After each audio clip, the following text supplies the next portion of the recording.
कल यूट्यूब पे एक जन का कमेंट आता है कि आप कमेंट करो कहती रहती हो, लेकिन खुद कमेंट का रिप्लाई ही नहीं करती हो। मुझे याद नहीं है कि मैंने कौन से कमेंट का रिप्लाई नहीं किया है।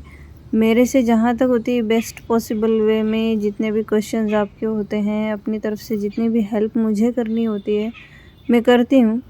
और वीडियोस में या व्लॉग्स में जैसे भी है, मैं जितना हो सकता है उन टॉपिक्स को उठाने की कोशिश करती हूँ जो आप लोगों के होते हैं कमेंट्स में। तो कोशिश करती हूँ ओवरऑल हर तरह की रिप्लाईज़ मैं आपको दे दूँ। ये चैनल मैंने इसलिए बनाया था कि घर के काम तो हर औरत कर ही रही है और उसकी कोई किसी काम की कोई वैल्यू नहीं है, ये भी जग जाहिर है। तो मुझे ये लगा कि जब हमें टैलेंट होता है या हम कुछ करना चाहते हैं तो हम क्यों नहीं करते हैं। तो मुझे लगा कि स्टडी के साथ साथ बाकी की ओवरऑल चीज़ों को भी साथ में लेते हुए एक मैनेजमेंट हम कैसे स्थापित कर पाएँ, इन सारी चीज़ों को लेते हुए ये सारी चीज़ें मेरे दिमाग में थी, इसलिए मैंने ये चैनल शुरू किया था। तो ऑब्वियसली अगर आपके कमेंट्स होंगे या उनमें कोई सवाल होंगे तो उनका 101% मैं जवाब देने की कोशिश करूँगी अपनी तरफ से, अगर मेरे पास उसका आंसर होता है तो एक दो कमेंट्स कभी-कभार किसी रीज़न से, क्योंकि अब देखिए बिज़ी शेड्यूल है, आपको भी पता होगा, इसलिए कोई एक आधा रह जाता है तो रह जाता होगा भूल-चूक से। बाकी क्योंकि आपके हर कमेंट में कुछ ना कुछ सवाल ही छुपा हुआ होता है और मेरी पूरी कोशिश रहती है उसको या तो कमेंट के ज़रिए या फिर ऑडियो के वीडियो के ज़रिए मैं आपको किसी तरीके से उसका आंसर पहुँचा दूँ। ये चैनल कोई नाच गानों वाला या कोई एक्टिंग वाला तो है नहीं जिसमें कमेंट्स को देखे बिना ही आप आगे निकलते रहो, कोई मतलब नहीं है, कोई बुरे कमेंट्स करेगा, कोई अच्छे कमेंट्स करेगा, है ना? इसलिए मैं जवाब देने की पूरी कोशिश करती हूँ। कोई रह जाता है एक आधा भूल-चूक से तो मैं भी इंसान हूँ, इतने काम हैंडल करती हूँ तो कोई हो जाए तो हो ही जाए। शाम का समय है और ये लोग गए हैं ग्रोसरी का सामान लाने बाहर, घंटे भर में आ जाएंगे वापस। तो 10-15 मिनट में मैंने ये फेविकोल और उसमें थोड़ा सा पानी मिला के इसको उसके ऊपर न्यूज़पेपर के जो स्ट्रिप्स हैं वो चिपका रही हूँ चारों तरफ से, ताकि ये इक्वल हो जाए। उसके बाद हम इस पे सीमेंट और ग्लू मिला के एक अच्छा सा 2-3 कोट करेंगे। इसके बाद थोड़ा सा मैं पढ़ाई करूँगी, जितना हो सकता है 1 घंटे 1.5 घंटे। फिर नाइट में बैठ के पढ़ाई करूँगी, अभी इतनी हो पाएगी क्योंकि शाम के काम का भी टाइम हो गया है।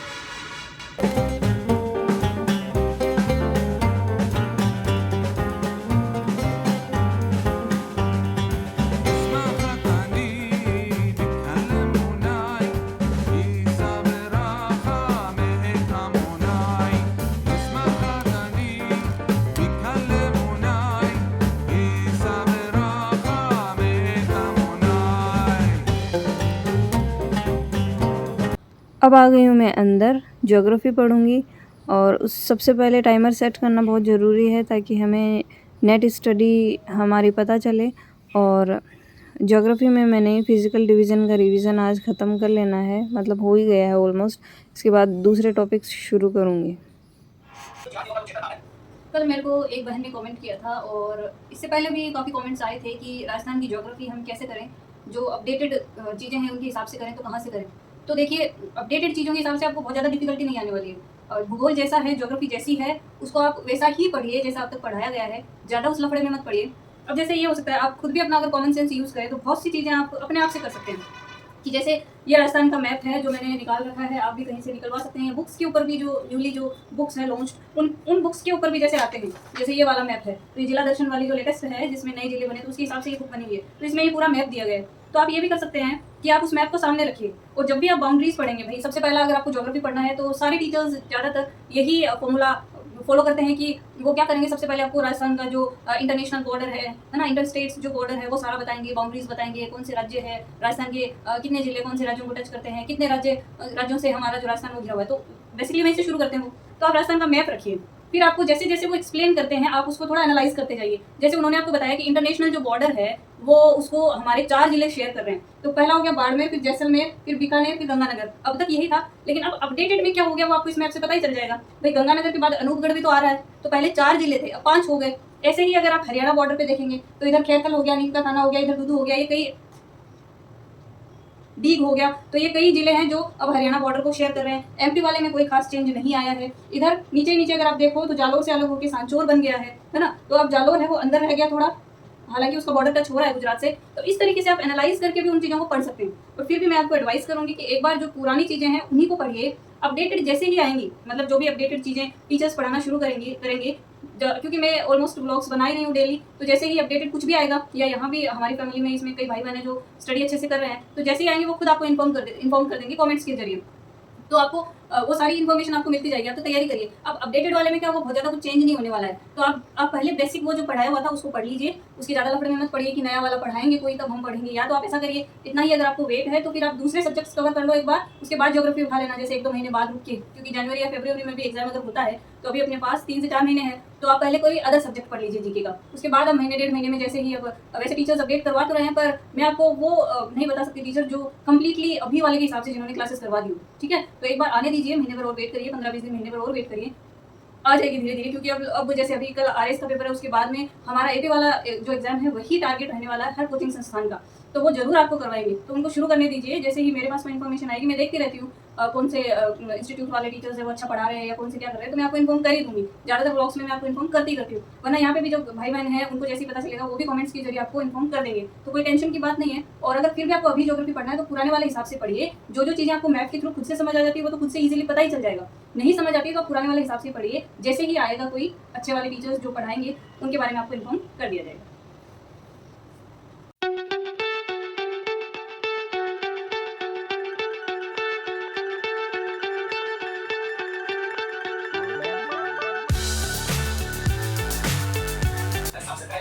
भारत के सापेक्ष में बात करूं कि भारत के सापेक्ष इसका भारत में भाग आ जाता है आपका दक्षिणी पूर्वी पठारी बाकी बातें। और ये भी कहा जाता है कि इस भारत के दक्षिणी परायद्वीप जो भाग आता है, जिस क्षेत्र के अंदर की पठारी मिला हुआ है, इसे क्या कहा जाता है? इसे कहा जाता है परायद्वीपीय पठार। तो ये देखो, ये जो हिस्सा आता है ये किसी परायद्वीपीय पठार का हिस्सा आ जाता है। क्या किसी परायद्वीपीय पठार का क्षेत्र आ जाता है? भारत में इससे भी आता है, और ये कह सकते हैं कि परायद्वीपीय पठार का हिस्सा है। Now what's left is right, chasing stars and holding you. I can't see the end, but we'll see it through.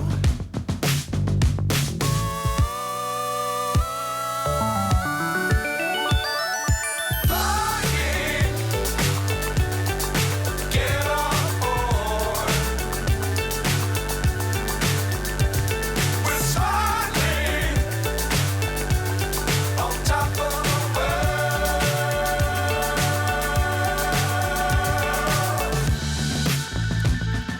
Dangerous times, don't fly too high. Be sure to keep the ground in sight. Fly forever if you keep it tight. Love the world, but keep the sky on your mind. Flying, get on board. Household chores are never ending. जहाँ भी जाओ, घर के जिस भी कोने में जाओ, औरत के लिए काम तैयार रहता है। लेकिन चलिए, हम हार मानने वालों में से नहीं है। देखते हैं, जब तक हिम्मत जवाब नहीं देती है, सारी चीज़ें मैनेज करनी पड़ेंगी, करेंगी, ताकि कुछ कर सकें, कुछ अलग कर सकें। चूल्हे चौके के अलावा भी बहुत से काम हैं।